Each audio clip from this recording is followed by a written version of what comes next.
여러분 안녕하십니까? 응답하라 마감 시황 진행의 백설혜입니다. 6월 24일 수요일 우리 시장은 장 마감을 10분 정도 앞두고 있습니다. 미국에서의 훈풍을 받고 우리 시장은 상승 출발한 이후에 상승세를 조금씩 더 이어가고 있습니다. 코스피는 또 사상 최고치에 닿을 듯한 모습을 보여주고 있고요. 코스닥 시장의 경우에는 지난 4월 12일에 20년 만에 종가 기준으로 1000선을 넘어선 이후에 이번 달 17일과 18일에 또 사상 최고치에 근접하는 모습을 보이기도 했는데요. 사상 최고치는 아니었지만 1000선을 넘어서면서 종가를 형성하는 모습이 두 번 보여졌습니다. 하루 만에 종가 기준으로 고가를 다시 쓰는 모습을 보였는데 오늘은 그 지점을 넘어설 것으로도 예상이 되고 있습니다. 마감은 어떻게 준비를 하고 있는지 화면을 통해서 보도록 하겠습니다. 양대 시장의 마감 동시효과 구간 분위기입니다. 양대 시장은 모두 강보합권에서 거래를 마칠 분위기가 짚어지고 있습니다. 코스피 시장은 0.48%가 상승하면서 지난 16일에 기록한 3,278.68포인트를 넘어서면서 거래를 마감할 수도 있을 것으로 보이는데요. 3,279선의 종가를 형성해줄 준비를 해주고 있습니다. 코스닥 시장 역시도 강보합세를 보여주고 있습니다. 1,014선에서 거래를 마칠 준비를 해주고 있습니다. 이어서 시가총액 상위 종목들은 어떻게 마감 준비하고 있는지 코스피 시장의 1위부터 5위 종목 보겠습니다. 1위부터 5위 종목은 삼성전자, 우선주를 제외한 모든 종목이 빨간불을 켜주고 있습니다. 3, 4위 종목들 굉장히 상승세가 거셉니다. 카카오에 이어서 네이버 오늘 굉장한 상승 탄력을 보여주고 있는데요. 네이버는 시총 4위에 위치하면서 한동안 주가가 잘 가지 못하더니 8.18%의 강세를 보여주고 있고요. 카카오 역시도 6%대 오름세가 나타나고 있습니다. 이어서 6위부터 10위 종목에서도 빨간불이 조금은 더 많은 상황입니다. 삼성 SDI는 보합 마감할 준비를 해주고 있는데요. 셀트리온에서는 2%대 강세가 나타나고 있습니다. LG화학만이 0.83%가 빠지면서 마감을 파란불을 켜면서 준비를 하고 있습니다. 이어서 코스닥 시장 보도록 하겠습니다. 1위부터 5위 종목 내에서는 상승세만 나타나고 있습니다. 시즌 오늘도 급등해주고 있습니다. 코로나19 변이 바이러스와 관련한 소식 때문인데요. 17%대 급등 양상 펼쳐주면서 84,200원, 83,500원에 거래를 맞춰줄 준비를 하고 있고요. 셀트리온 형제도 1에서 2%대 강세를 보여주고 있습니다. 6위부터 10위 종목은 어떻게 종가를 형성할 준비하고 있는지 이어서 보도록 하겠습니다. 마감 동시효과 구간에서 6위부터 10위 종목은 혼조 양상을 펼치고 있습니다. 그중에서는 CJ ENM의 상승률이 눈에 띄고 있습니다. 5%대 급등 양상을 펼쳐주면서 184,400원에 거래를 맞춰줄 준비를 하고 있고요. 카카오게임즈와 HLB, SK머티리얼즈는 파란불을 켜면서 마감을 준비하고 있고 알테오제는 강보합세를 보이면서 빨간불을 켜주고 있습니다. 이어서 양대 시장의 이슈를 체크를 해보도록 하겠습니다. 먼저 대장주인 삼성전자부터 보겠습니다. 삼성전자는 새로운 5G 기술과 솔루션을 선보였습니다. 정부가 조만간 공개할 5G 특화망 정책에 발맞춰서 관련 솔루션도 선제적으로 내놓은 건데요. 삼성전자는 지난해 미국 1위 이동통신 사업자인 버라이즌에 이어서 올해에는 일본과 유럽의 1위 사업자인 NTT 도코모, 보다폰 등과 잇따라서 5G 장비 공급 계약을 체결을 했습니다. 차세대 이동통신 사업을 확장하고 있는 모습이 나타나고 있는데요. 또 비스포크 정수기에서도 호재성 이슈가 나왔습니다. 비스포크 정수기 출시한 지 3개월이 지났는데요. 출시 3개월 만에 판매량 10,000대를 돌파했다는 소식이 전해져 왔습니다. 이어서 카카오와 네이버 보도록 하겠습니다. 카카오와 네이버 주가 오늘 굉장히 상승 탄력이 큰 모습이 나타나면서 시총 3위 자리를 두고 굉장한 싸움이 예상이 되고 있습니다. 동종업계 라이벌인 두 회사가 장중에 나란히 신고가를 경신을 했습니다. 지금 차트를 통해서 보시는 것과 같이 고가 지금 기록을 하고 있는 모습이 나타나주고 있습니다. 시총 3위 자리를 놓고 공방전이 치열한 상황입니다. 그동안 잘 가지 못했던 네이버의 상승세도 오늘 무서운데 이 카카오도 만만치가 않습니다. 시총 3위 자리를 뺏기지 않으려는 모양새가 나타나고 있는데요. 이 두 종목의 상승세는 나스닥 지수가 반등하면서 영향을 받은 것으로 보입니다. 간밤에 연준 파월 의장은 금리를 선제적으로 인상하지는 않겠다는 입장을 표명을 했습니다. 카카오의 시총은 오늘 장중에 74조 원을 넘어섰습니다. 카슬라라는 말이 나올 정도인데요. 코로나19에도 지난해 동안 주가가 743% 급등을 했습니다. 그러면서 증권가에서도 카카오의 목표 주가를 줄줄이 상향 조정을 했고요. 또 어제는 카카오 커머스의 지분을 100% 취득한 뒤에 흡수 합병하는 형태로 양사 합병을 결의했다는 공시도 나와 있습니다. 호재성 이슈가 계속 더해지는 상황인데요. 네이버 역시도 오늘 좋습니다. JP모건 창구를 통한 매수세가 늘어나면서 상승 탄력을 받고 있습니다. 오늘 장중에 시총이 69조 원에 육박하는 모습이 나타났는데요. 이 두 종목의 치열한 공방전은 저희와 함께 계속 지켜보시면 좋을 것 같습니다. 이어서 LG화학을 보도록 하겠습니다. 지난 21일부터 오늘까지 온라인 가상공간 플랫폼을 활용을 해서 석유화학 사업본부에 온라인 신입사원 교육을 진행했다고 밝혔습니다. 석유화학 업계에서 메타버스 플랫폼을 신입사원 교육에 적용한 건 LG화학이 처음인데요. 메타버스를 통한 교육으로 신입사원에게 열린 방식으로 소통한다는 회사의 방향성을 보여주겠다는 목표를 나타냈습니다. 다음으로 현대차를 보겠습니다. 현대차는 국립자연휴양림관리소 트리플래닛과 국유림 공간을 적극적으로 활용하고 관리하기 위해서 국민의 숲 협약을 맺었다라고 밝혔습니다. 협약을 토대로 친환경 체험 공간인 아이오닉 포레스트를 이미 조성한 바가 있는데요. 이번에 추가로 체결한 국민의 숲 협약을 통해서 상호 간의 협력을 더 강화할 방침입니다. 또 동남아에서의 소식도 있습니다. 현대차는 그랩과 함께 대대적으로 전동화에 나설 계획입니다. 모빌리티 서비스 부문의 전략적인 파트너십을 강화를 하면서 동남아 내에서 전기차 채택을 가속화할 예정입니다. 다음으로 기아 보겠습니다. 신차 소식이 들어와 있습니다. 마감 동시효과 구간에서는 강보합세 보여주면서 9만 100원의 종가를 형성해줄 준비를 하고 있는 기아인데요. 대표적인 경차 모닝의 연식 변경 모델 더 2022 모닝을 출시했습니다. 이번 연식 변경 모델부터는 기아의 신규 엠블럼이 적용되는데요. 기아는 더 2022 모닝이 강화된 상품성을 통해서 도심 최적의 모빌리티로서 면모를 더 굳힐 것이라고 밝혔습니다. 다음으로 포스코 보겠습니다.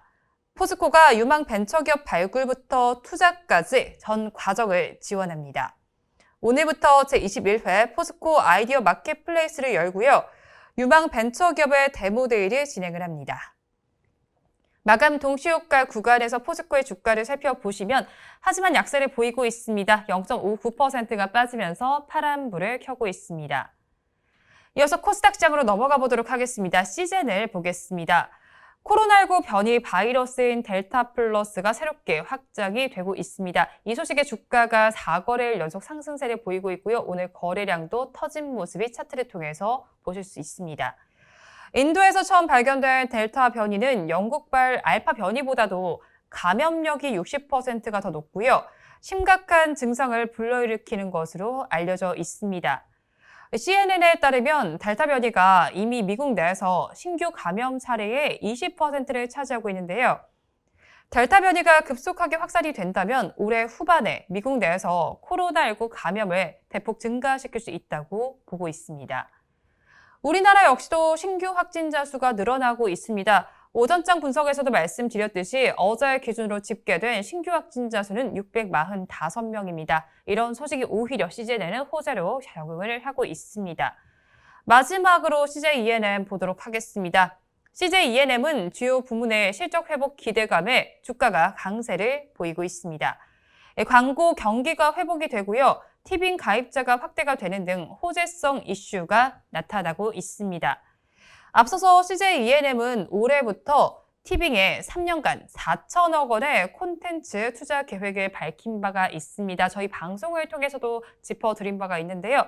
그런 투자 계획 덕분인지 주가는 강세를 보여주고 있고요. 수급도 계속 나타나고 있습니다. 그러면서 장중 한때에는 52주 신고가를 경신하는 모습이 나타나고 있었습니다.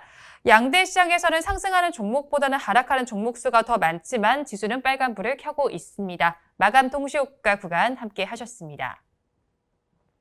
우리 시장에서도 오늘 여러 가지 종목들 중에서 서울옥션의 주가가 움직이는 모습이 나타났습니다. 경기가 회복되는 기대감이 서울옥션에도 더해진 것으로 보이는데요. 종가는 어떻게 형성이 됐는지 차트를 통해서 보도록 하겠습니다. 서울옥션의 종가 상황입니다. 이번 달에 경매 낙찰 총액이 250억 원에 육박하는 것으로 나타났습니다. 어제 열린 제160일에 미술품 경매 낙찰 총액이 약 243억 원이고요. 낙찰률은 87%였다고 밝혔습니다. 마감은 5% 가까이 올랐습니다. 19,200원의 종가를 형성했고요. 장중에 고가보다는 빠지면서 윗꼬리를 조금 길게 단 양봉 형성했습니다. 하지만 거래량 보시다시피 굉장히 많은 모습이 나타났습니다. 낙찰 총액을 살펴보면 2008년 금융위기 이후로 우리나라 경매 중에서 최대 기록을 세웠습니다. 낙찰 총액을 살펴봤을 때 낮은 추정가의 합계인 230억 원보다는 높았는데요. 경합한 작품들이 그만큼 많았다는 의미고요. 이걸 살펴봤을 때는 시장의 호황을 상징하는 대표적인 지표라고 서울옥션 측에서는 밝혀왔습니다. 이렇게 마감까지 그리고 살펴보셨는데요. 마감 동시효과 구간에서 양대 시장은 모두 빨간불을 켜줬습니다. 코스피와 코스닥 양대 시장 모두 좋은 모습이 나타났는데요. 코스피 시장 어떻게 마감했는지 먼저 지수부터 살펴보도록 하겠습니다. 코스피 시장에서는 0.37%의 강세가 나타났습니다. 사상 최고치를 경신하지는 못했지만 거의 맞닿는 모습이 나타났습니다. 3,275.99포인트의 종가가 형성이 됐습니다. 우리 코스피 시장은 하루 동안 어떻게 보냈는지 살펴보시면 장 초반에 조금 빠지는가 싶더니 이내 우상향 곡선을 그려줬습니다. 이후에는 횡보하는 장세가 펼쳐졌는데요. 장중에 3,280선까지도 터치하는 모습이 나타났습니다. 이어서 시가총액 상위 종목들은 1위부터 5위 종목 어떻게 마감했는지 살펴보시면 마감 동시효과 구간대와 분위기는 거의 비슷합니다. 카카오와 네이버의 상승률이 굉장히 눈에 띕니다. 카카오는 6.6%의 강세 보여주면서요. 16만 9,500원에 거래 마쳤습니다. 시총 3위 자리를 더욱더 공고히 하는 모습이 나타났는데요. 시총 3위 자리를 뺏긴 네이버의 상승률도 오늘은 굉장히 눈에 띄었습니다. 8.31%의 강세가 나타났습니다. 주가는 전거래보다 32,500원이 오른 42만 3,500원에 형성이 됐습니다. 이어서 6위부터 10위 종목 보도록 하겠습니다. 6위부터 10위 종목에서는 LG화학을 제외한 모든 종목에서는 빨간불이 들어와 있습니다. 특히나 셀트리온은 더 많이 상승해줬는데요. 2.74%의 강세를 보여주면서 6위부터 10위 종목 중에서는 가장 높은 상승률을 기록해줬습니다. LG화학만이 0.83%가 빠지면서 파란불을 켰습니다. 그러면 업종별로는 어떻게 맞췄는지 코스피 시장에서 상승한 업종들을 먼저 보도록 하겠습니다. 서비스 업종이 가장 좋았습니다. 3.44%의 강세를 보여주면서 굉장한 급등 양상을 펼쳐줬고요. 그 뒤를 이어서 의약품과 비금속 광물, 통신업종에서는 1%대 강세가 관찰됐습니다. 보험업종 역시도 0.58%의 상승률을 기록하면서 빨간불을 켜줬습니다. 반면에 하락한 업종들도 보도록 하겠습니다. 코스피 종가 기준으로 업종별 순위를 살펴봤을 때 하락한 업종 중에는 기계와 건설업종에서 2%대 하락률이 관찰이 됐고요. 전기가스업 역시도 2% 가까이 빠졌습니다. 음식료품과 은행 업종에서도 1%대 하락률 나타내주면서 파란불이 켜졌습니다. 수급 상황은 어땠는지 그래프 통해서 보도록 하겠습니다. 외국인과 기관은 덜어냈고요. 개인 투자자들이 그 물량을 받아냈습니다. 외국인은 80억 원, 또 기관은 330억 원 매도 우위를 보였는데요. 개인 투자자들이 지수를 오늘 방어했습니다. 844억 원 순매수에 나서줬습니다. 최근 5거래일 동안의 수급 동향을 이어서 보도록 하겠습니다. 외국인 투자자는 어제는 샀다면 오늘은 팔았고요. 기관 투자자는 최근 5거래일 동안 계속 팔아내는 장세가 펼쳐졌습니다. 개인 투자자는 어제는 팔았다면 오늘은 사들이는 장세가 나타났습니다. 다음으로 코스닥 시장의 종가 상황부터 체크해 보도록 하겠습니다. 지수 어떻게 맞췄는지 먼저 짚어보도록 하겠습니다. 우리 코스닥 시장은 0.48%의 강세를 보여주면서 1016.46포인트의 거래를 마쳐줬습니다. 하루 동안 우리 코스닥 시장 어땠는지 살펴보도록 하겠습니다. 우리 코스닥 시장의 하루 동안의 흐름 짚어보시면요. 차트를 통해서 봤을 때 우상향 곡선을 그리는가 싶더니 종가에서 조금 힘을 내지 못했습니다. 그래도 빨간불을 켜주면서 마감한 우리 코스닥 시장입니다. 이어서 시가총액 상위 종목들 어떤 모습 보였는지 1위부터 5위 종목 보도록 하겠습니다. 1위부터 5위 종목 내에서는 역시나 시즌의 상승률이 굉장히 눈에 띄고 있습니다. 18%가 넘는 급등 양상 펼쳐주면서 84,800원의 종가 형성했고요. 3, 4, 5위 싸움을 다투고 있었는데 시즌이 지금은 시총 4위 자리에 이틀째 위치를 하고 있습니다. 펄어비스는 파란불을 켜면서 마감을 했는데요. 이어서 6위부터 10위 종목 보도록 하겠습니다. 6위부터 10위 종목의 마감 분위기를 이어서 살펴보시면요. 어떤 불이 켜졌는지 한번 보도록 하겠습니다. 엇갈림에서 마감한 6위부터 10위 종목 중에서는 CJ-ENM만 5%대 급등 양상을 펼쳐줬습니다. 18만 4,600원에 거래 마쳤고요. 알테오제는 강보합세를 보여주면서 그래도 빨간불을 켰습니다. 나머지 종목들은 힘을 내지 못한 장세가 펼쳐졌습니다. 그러면 업종별로 어떻게 맞췄는지 상승한 업종들 코스닥 시장에서 순서대로 보도록 하겠습니다. 우리 코스닥 시장에서 전거래과 비교했을 때 상승한 업종을 보시면 종이 목재 업종에서 4% 가까운 상승률이 관찰됐습니다. 그 뒤를 이어서 방송 서비스 업종도 3.66%의 상승률을 기록을 해줬고요. 통신 방송 서비스와 제약, 섬유 의료 업종도 빨간불을 켰습니다. 반면에 하락한 업종들 보도록 하겠습니다. 하락한 업종들 짚어보시면 운송장비, 부품과 통신장비, 금융업종에서는 1%가 넘는 하락률이 관찰됐고요. 그 뒤를 이어서 비금속과 음식료, 담배 업종도 파란불을 켰습니다. 수급 상황 어땠는지 그래프 통해서 보도록 하겠습니다. 외국인과 기관이 쌍끌이 매수를 해줬고요. 개인 투자자는 매도를 했습니다. 코스피 시장과는 반대되는 수급 양상이 마감까지도 관찰됐습니다. 외국인 투자자는 960억 원, 기관 투자자는 885억 원을 담아냈지만 개인 투자자는 1,783억 원을 차익 실현에 나섰습니다. 최근 5거래 때는 수급 동향을 표를 통해서 보도록 하겠습니다. 코스닥 시장의 수급 동향 이어서 살펴보시면요. 외국인과 기관은 2거래를 연속 팔아냈다면 오늘은 매수로 전환을 했고요. 개인 투자자는 2거래를 연속 매수했다면 오늘은 매도로 전환하는 장세가 펼쳐졌습니다. 이렇게 마감까지 저와 함께 짚어보셨는데요. 이번 달 종가 기준으로 1015선까지 지켜내던 코스닥 시장의 종가는 오늘 다시 또 갈아치워진 모습이 나타났습니다. 다시 또 최고치를 갈아치운 모습이 나타났는데요. 우리 코스닥 시장 오늘 또 강한 모습을 보여줬고 코스피 시장 역시도 좋았습니다. 양대 시장에 모두 빨간불이 들어온 상황에서 내일은 또 어떤 장세가 펼쳐질지 저희와 함께 지켜보시면 좋을 것 같습니다. 오늘도 함께해 주신 여러분 고맙습니다.